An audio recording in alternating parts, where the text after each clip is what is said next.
Good morning. आज class 10th में SF से 1.2 ठीक है चालू करेंगे। 1.1 उम्मीद है जो आप लोग को पूरा क्लियर हो गया होगा। आज चालू किए हैं 1.2 में देखेंगे जो कैसे अभाज्य गुणनखंड विधि द्वारा क्वेश्चन को हल किया जाता है। वैसे बतला दें आप लोग को जो इसमें अभाज्य गुणनखंड के अलावा एक ट्री मेथड, कोई दिक्कत नहीं, ट्री मेथड भी पढ़ाना है आप लोग को। और ट्री मेथड के बाद एक इसमें पढ़ना है A गुने B बराबर HCF गुने LCM। और ये तीनों भी आप लोग को पहले कॉन्सेप्ट में क्लियर हो चुका है, लेकिन फिर भी आज आप लोग को बतलाने के लिए आ रहे हैं। अगर अभाज्य गुणनखंड की बात किया जाए, तो वैसी संख्या जिसमें 2 से मतलब 1 से और स्वयं से भाग लगता है। अभाज्य संख्या का मतलब होता है वैसी संख्या जिसमें 1 से और स्वयं से भाग लगता है, वैसी संख्या को अभाज्य संख्या कहते हैं। 2 को आप लोग अभाज्य संख्या बोलेंगे। देखने में तो लगता है 2 सम संख्या है, लेकिन सम होते हुए भी अभाज्य संख्या है, क्योंकि 2 में 1 से लगता है और स्वयं से लगता है। 2 के अलावा और कोई संख्या से भाग लगेगा क्या? 1 और 2 के अलावा और कोई संख्या से भाग नहीं लगेगा, इसलिए 2 को भी हम लोग अभाज्य संख्या कहते हैं। अब फिर एक 4 लीजिए। 4 में देखिए 1 से तो लगेगा ही, 4 से लगेगा ही, और उसके अलावा 2 से भी लगेगा, तो 4 को हम लोग भाज्य संख्या कहेंगे। क्वेश्चन में होता क्या है, ये जो क्वेश्चन अभी आप लोग को बनाया जा रहा है, स्टूडेंट देखता है जो 43-20 लिखा हुआ है, तो वो कोशिश करता है 43-20 में बड़ी से बड़ी संख्या से पहले भाग लगा दे जो वो छोटा हो जाए। देखिए, जब अभाज्य गुणनखंड की बात किया जाए तो सबसे पहले कोशिश करना है 2 से। 2 से अगर नहीं लगा तो 3 से। 3 से नहीं लगा तो फाइनल है जो 4 से नहीं लगेगा, फाइनल है 4 से नहीं लगेगा, तब मतलब कोशिश करेंगे, देखेंगे चेक करके 5 से।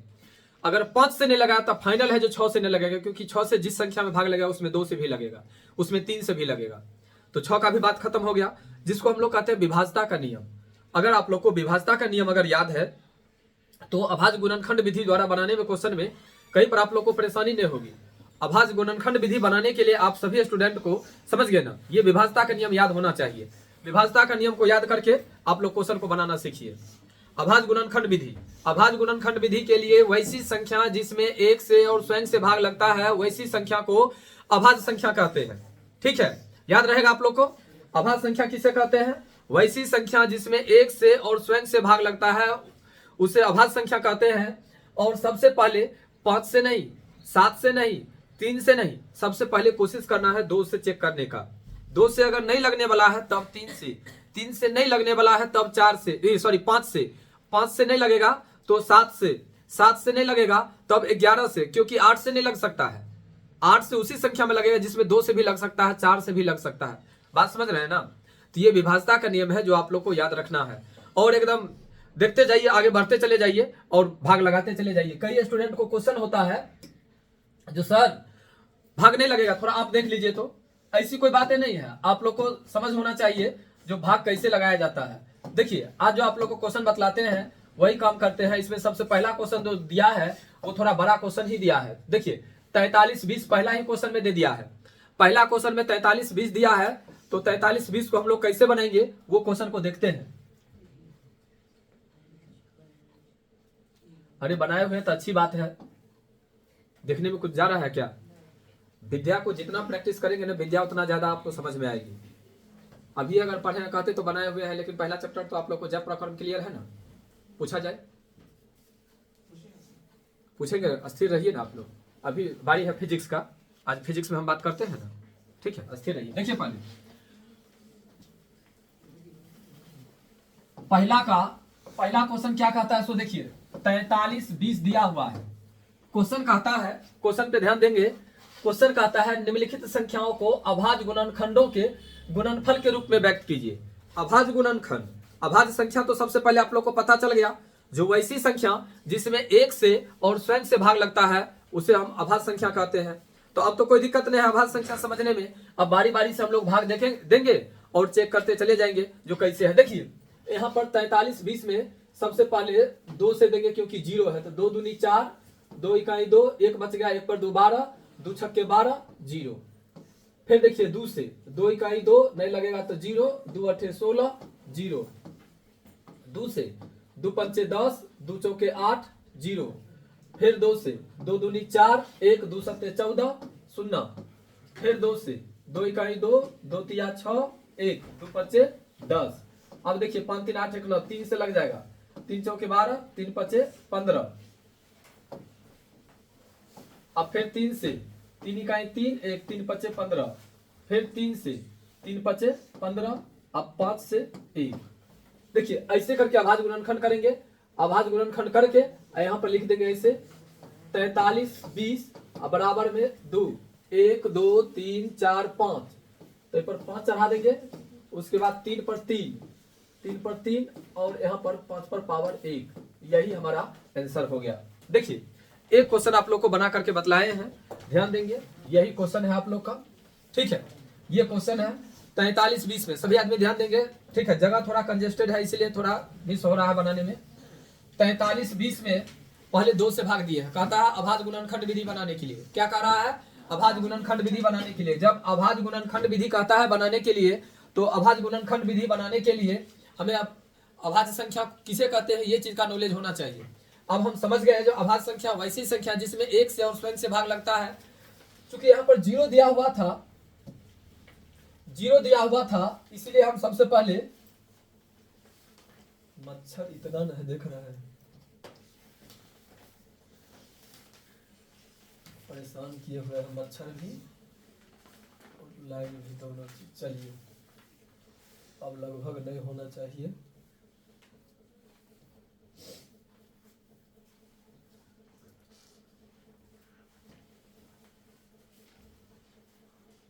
चलिए ठीक ना।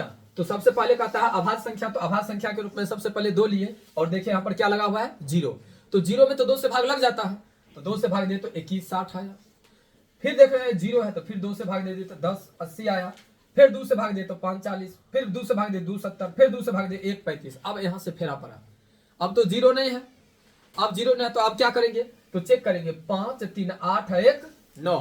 देखिए कंडीशन के अनुसार से आप लोग चट 5 से लगा देते हैं। यहाँ पर आपको दिखाई दिया 5 तो 5 से लगा देते हैं, लेकिन जी नहीं, 2 के बाद पहले 3 से चेक करना है।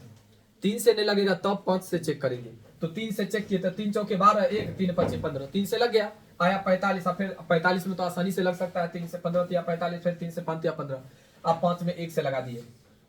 तो अभाज्य गुणनखंड में कहता है जो, ठीक है, ऐसे लिखने के लिए तो देखिए 1 2 3 4 5, 2 कितना बार है? 5 में, तो 2 पर पावर 5 कर दिए। 1 2 3, 3 कितना बार है? 3 बार, तो 3 पर पावर 3 कर दिया। 5 कितना बार है? 1 बार, तो 5 पर पावर 1 कर दिए। और इस तरह ये क्वेश्चन आप लोग को बन करके तैयार हो गया।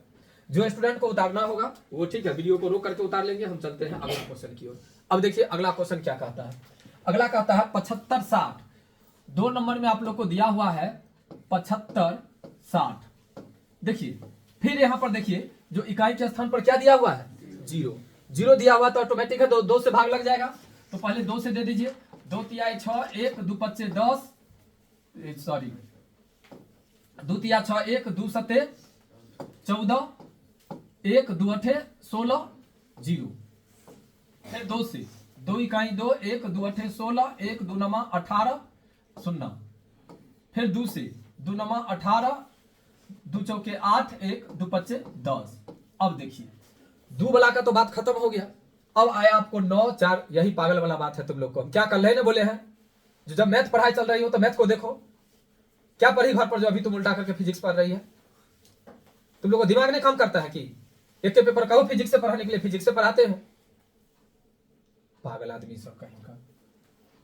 दे देंगे 2 क्वेश्चन की फिर मैथ में निकाल देगी जी। देखिए 9 और 4 13 और 5 18।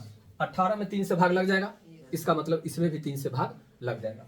देखिए 3 तिया 9 1 3 इकाई 3 1 3 पच्चे 15, 5 1 6 3 9, फिर 3 से लग जाएगा, 3 इकाई 3 0 3 पच्चे 15।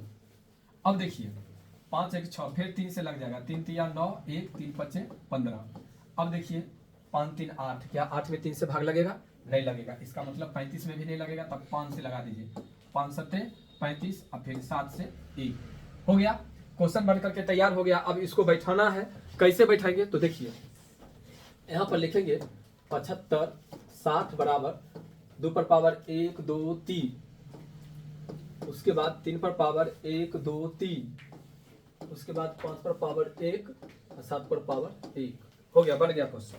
इसी तरह से आप लोग को, ठीक है, 1 2 3 5 क्वेश्चन को HW में बना करके लाना है। जो आदमी ऑनलाइन देखेंगे वो ऑनलाइन में क्या करेंगे, जो कमेंट बॉक्स में आंसर कर देंगे, और जो स्टूडेंट क्लास में पढ़ रहे हैं वो क्लास में बना करके लाएंगे। हम आप लोग को बतलाएंगे आप 2 नंबर क्वेश्चन से, ठीक है। 2 नंबर क्वेश्चन कैसे बनेगा सो देखिए, कहता है 23, 7, 50 में 5 का अधिकतम घात ज्ञात कीजिए। 5 का अधिकतम घात ज्ञात करने के लिए हम लोग क्या करेंगे सो देखिए, क्वेश्चन दिया हुआ है आपको 2, 3, 7, 5, 0। अब इस चीज को हम लोग को बनाना है। देखिए कहता है 5 का अधिकतम घात, तो क्या डायरेक्ट अब ये 5 से भाग दे दें? नहीं, जो कंडीशन पहले से हम जानते आए हैं, पहले 2 से नहीं लगेगा तो 3 से, 3 से नहीं लगेगा तो 5 से, तो उसी प्रकार से पहले 2 से लेते हैं। देखिए 2 इकाई 2, 2 इकाई 2, 2 अठे 16, 2 सत्ते 14, 1 2 25 10। आप 7 5 12, 12 13 14, 14 26 2 22, अब नहीं लगेगा, 3 से भी नहीं लगेगा। देखिए 8 7 15 5 20 2 22 नहीं लगेगा, तो अब 5 से भाग दे दीजिए। 5 दूनी 10, 1 पर 8 18, 5 या 15, 3 पर 7 37, 5 सत्ते 35, 2 5 25। अब देखिए 5 से 5 चौके 20, 5 सत्ते 35, 5 25। फिर 5 से 5 नमा 45, 5 25। फिर 5 से 5 इकाई 5, 5 नमा 45, फिर 19 से 1। यहीं पर हम बना देते हैं 23, 7, 50 बराबर 2 पर पावर 1, अब 5 पर पावर 1 2 3 4 गुने 19 पर पावर 1। तो आपको क्या पूछ रहा था? 5 का घात कह रहा था, तो 5 का घात देख लीजिए, 5 का अधिकतम घात कितना होगा? 4। क्वेश्चन क्लियर है, समझ में भी आ गया होगा आप लोग का। अब देखिए जैसे हम 2 नंबर क्वेश्चन बतलाए हैं, सेम वैसे ही 3 नंबर क्वेश्चन आप लोग से बन जाएगा। 3 नंबर क्वेश्चन में कहीं से कोई दिक्कत नहीं होनी चाहिए, क्योंकि 1440 में 2 का अधिकतम घात पूछ रहा है। आपको 23 7 50 में पूछ रहा था 5 का घात, और 14 4 40 में पूछ रहा है 2 का घात।